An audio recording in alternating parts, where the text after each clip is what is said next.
everyone. Today we're going to talk about key signatures. Very exciting, I know. So first you might be wondering, what is a key signature?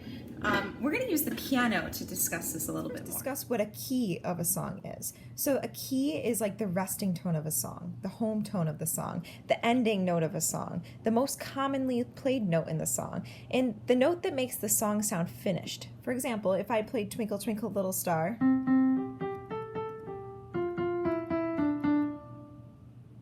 it doesn't seem finished. It seems like it needs to end out the song. And that's what the key of a song is. All right, I'm going to play this C major scale on the piano. Feel free to sing along. Do, re, mi, fa, sol, la, ti, do. No problems there. Now, if I wanted to play the D major scale, for instance, I'd begin on D on the piano, and I would want it to sound like do, re, mi, fa, sol, la, ti, do. But listen to what happens when I play the D scale. It's neither major nor minor. And the problem is that we need certain sharps or certain flats to make it sound normal. So if I add in the correct key signature, the correct sharps and flats, you'll find that it starts to sound like it should. Now you might be wondering, how would I know which sharps to play in the key of D? Well, at the beginning of a song in the key of D, musicians draw a key signature that looks like this, with a sharp on the F and a sharp on the C.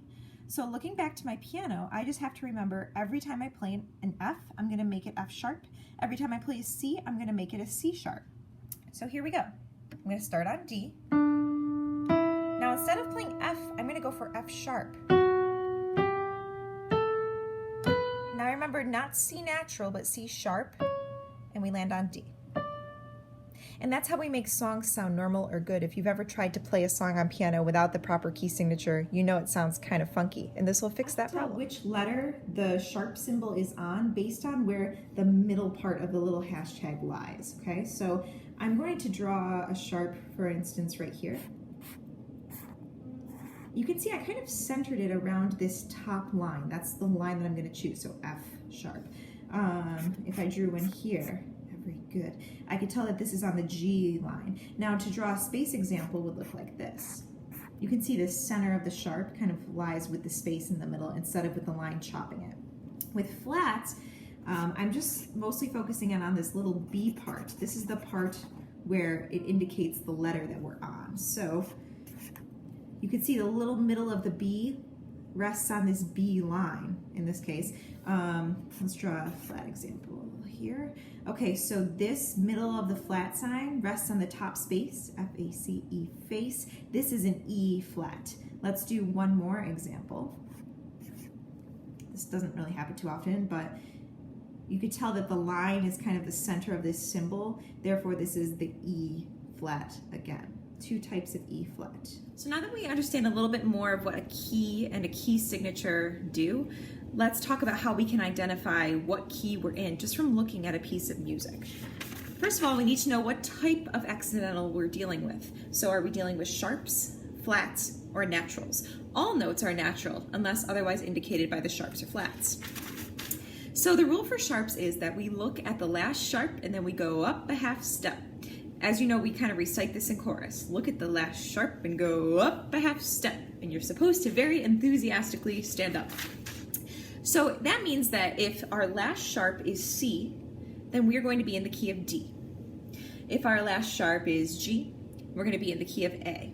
If our last sharp is F, we're going to be in the key of G, and so on. You just have to think, what is the next letter in the music alphabet in order to figure out what key we're in. In our first example, we can see that we have two sharps. Now, when we're discussing the last sharp, we just mean the one that's furthest to the right. Just like if you were reading a book and I said, look at the last word, it would be the word that's most on the right.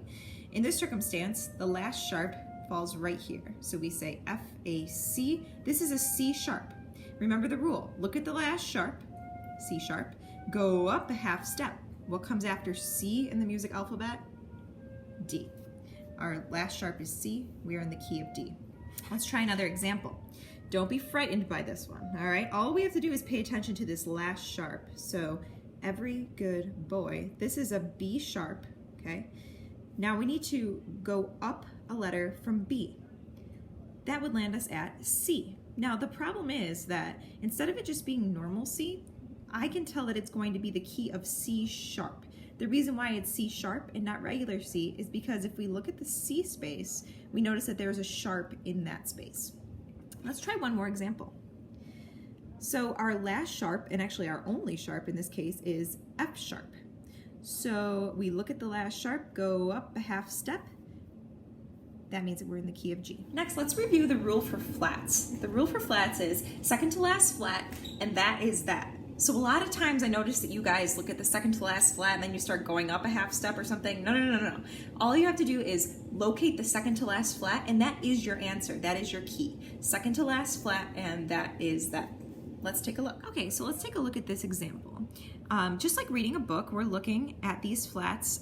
This one would be the last flat because it's furthest on the right. Okay, that means that second to last flat would be here. It's second furthest from the right. I can tell that this flat is living in this top space.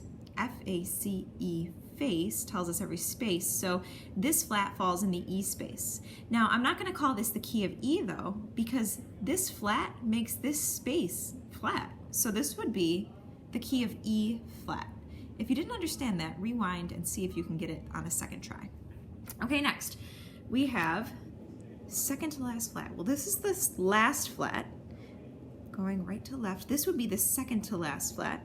Let's find out what line this is. Every good boy does.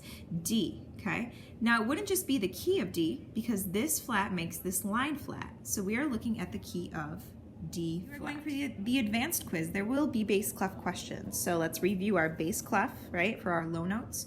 Great big dreams for America. Great big dragons fly away. Good boys do fine always. Whatever you want to say. All cows eat grass for the spaces. All right, same rule applies. Second to last flat, and that is that. Here's our last flat.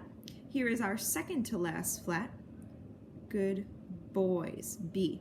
This would be the key of B flat. Using those rules of sharps and flats, you can figure out any key that you need to figure out in music, except for two. There are two exceptions to the rule. The first is the key of F. Now, if I go to follow my rule of flats for this key, second to last flat, I encounter a problem because there's only one flat, so I can't pick the second to last flat. Because of that, we just have to memorize. The key of F is one flat. This is the same in treble and bass clef. Okay, so the key of C.